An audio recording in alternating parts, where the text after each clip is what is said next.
500. Terima kasih. Kau ambil 500. 200 lagi. 200 lagi.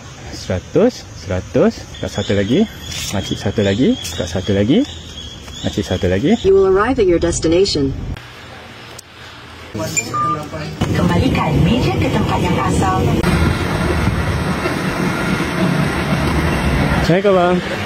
Dah semua dah tahu kot. Tahu dah. Tak jumpa pun rider misi ni.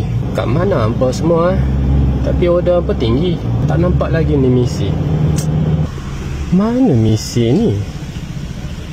Kalau atas jalan raya selalu nampak tak rider misi? Ada berapa orang yang pakai beg yang mana? Ada berapa orang je pakai beg misi?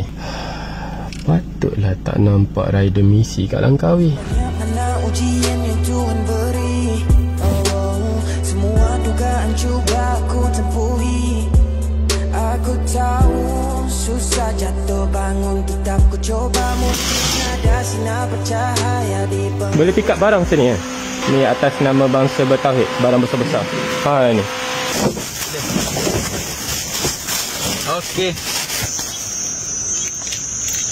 Assalamualaikum makcik. Makcik usia berapa makcik? 51 dah. Nampak muda lagi. Tak nampak macam 51 pun. Anak berapa orang makcik? 5. Semua besar dah ke kecil? Lepas dah. Suami makcik ada lagi? Makcik tolong saya nah. Buka OT lah ni. Kak tolong kak. Kak pernah nampak tak ni? Beg ni. Orang nak bawa ni misi. Uish. Inilah beg misi.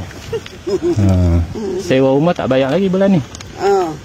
Baik dia gaji, bayar setengah. Bayar kat ni. Bayar separuh. Kat ni bayar sikit tak apalah kita. Lalu bayar sikit macam mana? Kak pun sama juga, tertunggak juga. Enggak. 2, 3, 4. Makcik duduk. Dia pernah nampak. Tu satu ramai. Saya punya tim tu ramai. Dia misi ramai. Makcik, terima kasih. Tak apalah. Ya dah. Dah. Ini bukannya saya bagi tau. Allah dah atur. Iyalah. Ini semua yang saya ada. 1, 2, 3, 4, 5. Makcik ambil dulu 500. Terima kasih. 1, 2, 3, 4, 5. Kau ambil 500. 1, 2, 3. 1, 2, 200 lagi.